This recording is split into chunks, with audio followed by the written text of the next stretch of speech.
Hello guys, welcome to another episode of Clues, Cues and Reviews, and today I'm looking at Blue Exorcist Season 2, Episode 5. And what a episode it was. It starts off slow, and the last few episodes have been a nice build, and the ending just got me hyped, and I was willing to watch this yesterday and review this yesterday. Honestly, if I did that, I would not be sleeping. I'd be too excited for next week's episode. That is honestly my feelings about this. There's a lot of different things happen, and a lot of interesting situations, interesting things in the past. The letter, brilliant. I loved it. So let's get into it. Without further ado, let's get into this review.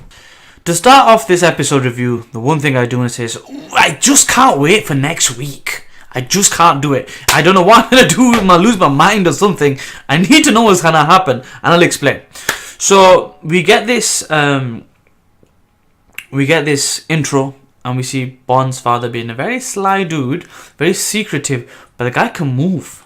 He's deceptively powerful and at least quick and agile. So that's an important thing which sets up plot points later on. So, keep that in mind, the letter. I'll talk about letter because that's going to be the last thing I talk about. Then we have, essentially, you could say, a meeting of the senior exorcists and a meeting of the ex-wires minus Puppet Boy and minus Rin, because he's in solitary confinement. Puppet Boy, I'm told by a person that I know that's ahead and read the manga, has an important role later on. He didn't want to ruin it for me. I didn't want to look it up. So apparently that's going to be a thing. We might find out this season. We might not. So ignore that for the time being. So basically part of this chapter is about catching up. So that's that. What kind of stuck with me was something that was mentioned in the beginning of the episode that is kind of re-emphasized at the end. The secrets within secret situation. So the leader of the Myoda clan, which is Suguru's father, or I should say Ryuji's father, Bond's father, basically he knows a secret that's passed down till the day he dies. His father was exactly the same, as we know from the flashback, and then eventually when he does die, he's going to tell his son, which in this case is Bond. Now, anyway, so the one secret that he does tell all the upper exorcists is that when both eyes combine, a new type of stronger potent disease comes out, which essentially gets Rin's brother Yukio thinking, because he was thinking, Mr. Todo must have an ulterior motive, maybe a location, as he hasn't done what he's done. Then we talk about the Rin situation with him flaring up. So there's two main key kind of situations right now. The situation with the eyes, the situation with Rin, because it's quite a taboo and very specific subject not to talk about because of what happened at the Blue Night before, and him flaring up as, caused it to be in solitary confinement. We have flashbacks of the sword, and I like how they did that. They did a flashback in the memories of Rin, and then we have a flashback of the introduction of the sword. So let's kind of go over everything. So the XYs are kind of like worried what's going to happen. The upper people, exorcists are worried what's going to happen. We see Mr. Todo with Snake Girl, Mamushi, who's basically like struggling. So it's kind of literally like these eyes are like Sharingan and they drain you, and you've got to be careful with them. So that's an important thing. I don't know where they're going just yet. He's clever because he also did a signal jammer so that he could buy himself some time. So that way, when the left eye party, the party was going after the left eye, found the dead exorcist, they couldn't tell everybody else. So that was quite clever from him, which kind of leaves you wondering the mysteries there.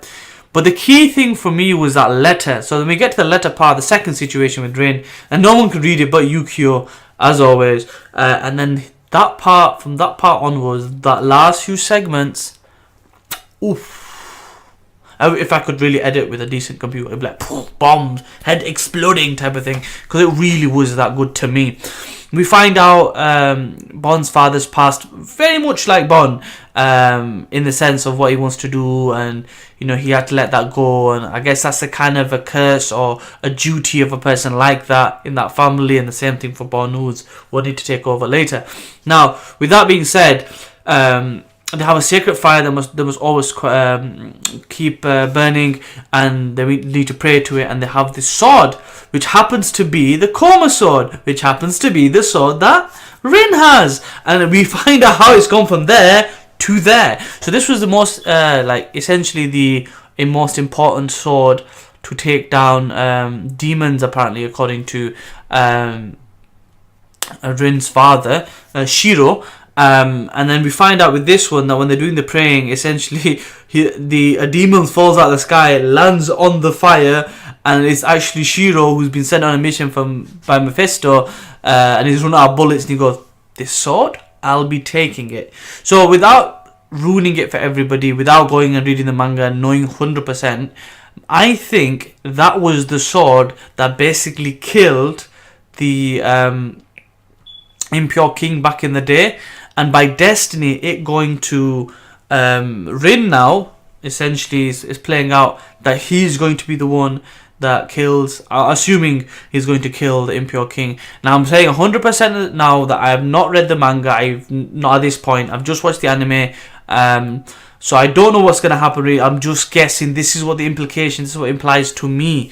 What are your thoughts? Let me know in the comment section below, on Reddit, where I'll post a link to my video. As always, hope you enjoy the chapter, hope you enjoy, episode, hope you enjoy the review. Like, comment, share, subscribe, all that good stuff, and I'll see you in the next one.